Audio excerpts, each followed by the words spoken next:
이 법관 놈들 제가 쌍소리 좀 할게요. 다 라고밖에 생각을 못하는 지경에 이르렀습니다. 이거는 제가 스스로 만들어내는 말이 아니라 저들의 언어로 제가 돌려주는 거예요. 계속 관심 이어갑니다. YTN. 윤석열 내란 우두머리 재판 9회 연속 불출석. 보통 우리가 이렇게 되면은 저는 보도 듣도 못한 것 같습니다. 9회 연속 불출석하면 재판부가 이거는 뭐 끌어내서라도 재판 과정, 물론 우리가 이제 죄형 법정주의고 확정적이 되기 전까지는 이제 무죄 추정이 됩니다만 검찰 기소로부터 재판하는 과정이 사실은 이게 이미 국가가 이 범죄 행위에 대해서 인지해서 처리하는 과정이기 때문에 사실 우리가 보통 그래서 사법 처리라고 한단 말이에요. 사법 처리 과정이면 여기에 응할 의무가 있고 그렇지 않으면 사법 처리에 응하지 않고 있는 것이기 때문에 별도의 처벌, 별도의 조치 처리를 해야 되는 거 아니겠습니까? 그걸 안 하고 있는 거잖아요, 지금. 그러니까 보통 우리가 이런 일이 벌어지면은요, 판사가 양형에 반영을 합니다. 그렇죠. 최소한. 예, 최소한요. 판결할 때 이런 불출석을 꼽으면서 전혀 반성의 기미가 없다. 네. 중형이 불가피하다. 이렇게 판결문에 딱 쓰거든요. 근데 이게 지기현이 선고할 때 과연 그걸 해줄 것인가? 아, 이거 진짜 몸이 안 좋아서 안 나오는 건데요. 만약에 판결문에 그걸 반영을 안 하고 불출석한 거를 반성의 기미 없다 이런 게 안 적어주고 뭐 몸이 안 좋아서 못 나온다는데 그 부분은 빼지 뭐 슬쩍 지워준다거나 이러면은 또 법원이 국민적 지탄의 대상이 됩니다. 이것도 지켜봐야 될 포인트예요. 그러다 보니까 지난 이제 취임 100일 맞는 정확하게는 이제 99일 차 때 기자회견을 했습니다만 대통령이 국민 주권 시대에는 주권으로부터 위임받은 직접 권력이 최소한 견제할 수 있도록 하는 것이 삼권 분립의 원칙인데 선출된 권력도 아니고 그냥 선출된 권력이지 시험으로 지들이 지금 이 전횡을 일삼고 있는 와중에 아무런 통제, 아무런 체크 뭐라 그러죠? 간섭도 할 수 없다. 이거는 삼권 분립이 무너진 거 아니냐는 취지로 이런 부분까지 얘기를 했습니다. 연합뉴스. 네, 여당 중앙지법 형사합의부에 내란 전담부 설치해야 위헌 아니다. 이거 대통령도 위헌이 아니다는 취지로 오랜 시간을 할애해서 설명을 했는데 내란재판부 설치와 관련해서 법원이 또 모여서 한마디 냈어요. 그죠? 네, 조이대가 이제 뭐 이런 자기들끼리 뭐 회의 같은 거 법원장들이 또 회의를 했네요. 네. MBC?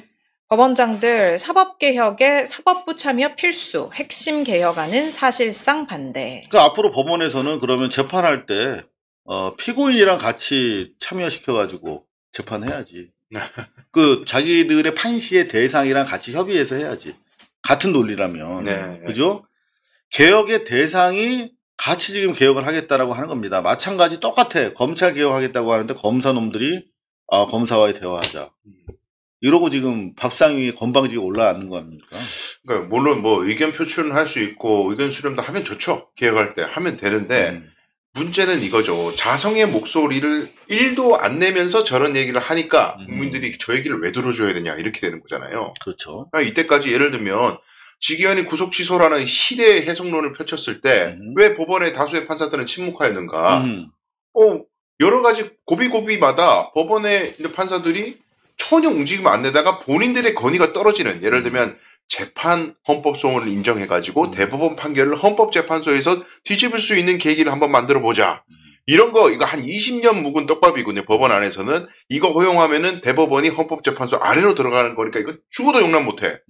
요런 거 얘기 나올 때마다 무슨 회의 소집하고 이런단 말이에요. 그러니까 국민들이 자기들 가오나 그렇죠. 밥그릇 관련된 사안에만 자기들 이해관계를 관철시키기 위한 발언을 하고 그렇죠.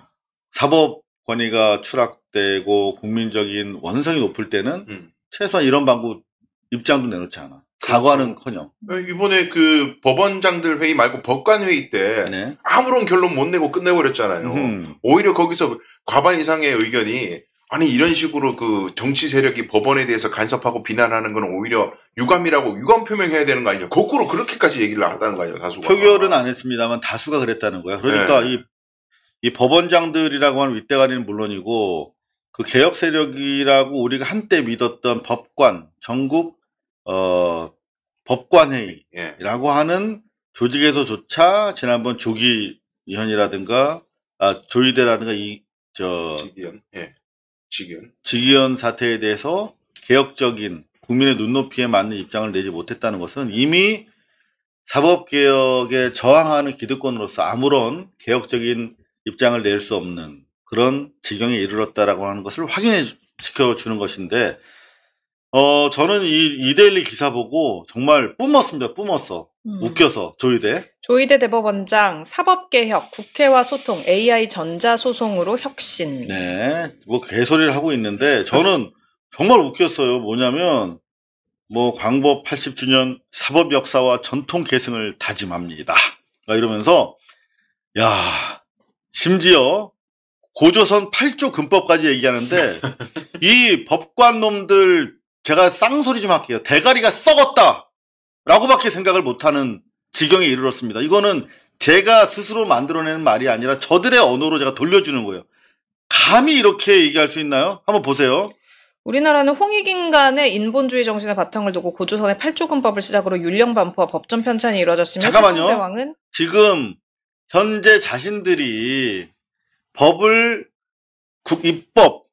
입법부에서 만들어진 법을 적용하는 그냥 법 적용 전문가들에 불과한 거예요. 선출된 그냥 전문가들에 불과한 것인데, 감히 8조 근법이라고 하는, 이거는 재정일치시대 고조선의 법정신을 가지고 자기들이 마치 그 신관, 판관, 하늘의 이른바 통치자로서 단군 왕검의 지위에 있다라고 착각하고 있는 거야.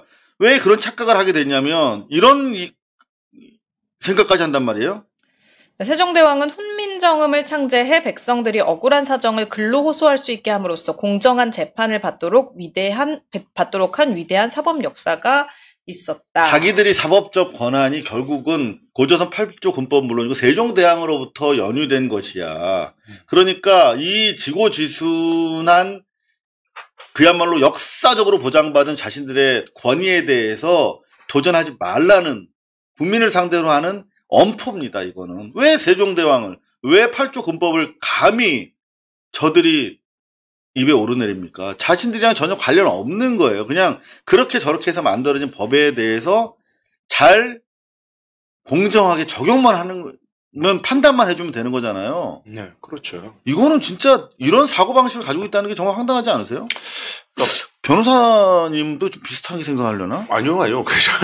제가 무슨. 난 진짜 다른 종 같아. 아니요. 그러니까 이게, 자신의 조직과, 자신의 행동들이 전부 다 과거로부터 유구한 역사와 전통성을 가진 거라는 것을 강조하고 싶었던 마음일 것 같긴 한데, 다시 똑같은 말씀이지만은, 본인이 가지고 있는 의혹, 문제제기에 대한 사과, 혹은 진실된 해명, 이게 아예 없이 자꾸 뚱딴지 같은 소리를 하니까 국민들 마음에 불을 지르는 거다.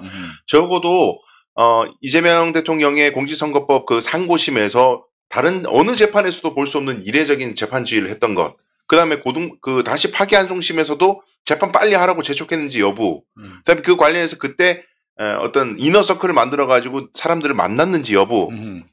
그래서 이재명만큼은 내가 날려버리겠다. 이런 얘기들이 많이 나왔었잖아요. 그러니까 법원이 벌써 금도를 넘어서서 상권 분립을 위반하고 정치에 개입해서 행정 권력을 창출하는 과정에 개입했다. 사법권을 남용해가지고 이 논란이 먼저 나오고 그 다음에 사법개혁이 나왔잖아요. 그럼 그렇죠. 먼저 나온 얘기에 대한 해명과 설명이 있어야 되는데 그렇지. 그냥 똥싸 문지르면서 그냥 뭉개놓고 뒤엔 얘기만 계속 논의가 필요하다. 의견을 수렴해야 된다, 위험하다, 이러니까 국민들이 화가 안 나냐고요. 근데 더구나 이런 정말 앞뒤가 전도되고 실제로 핵심을 피해가는 저들의 언술에 대해서 소수 기득권 매체나 내란당이 계속 언론 플레이를 하는데 그게 포털에 보면 주류의 기사에 다 떠 있어요. 실제로 저들은 왜 이런 상황이 생겼는지에 대해서 정확하게 해명을 하거나 아니면 해명을 안 할 거면 최소한 자기들이 가지고 있는 재판부로서의 정당성과 자기들 역할의 진짜 그 중요함에 대해서 설파를 하던가. 근데 설파할 게 하나도 없잖아. 자기들이 해방 이후 대한민국이 성립된 이후의 현대적인 오늘날 근원이 되는 법조 전통과 역사를 가지고 자신들의 입지를 설명해야 되거든.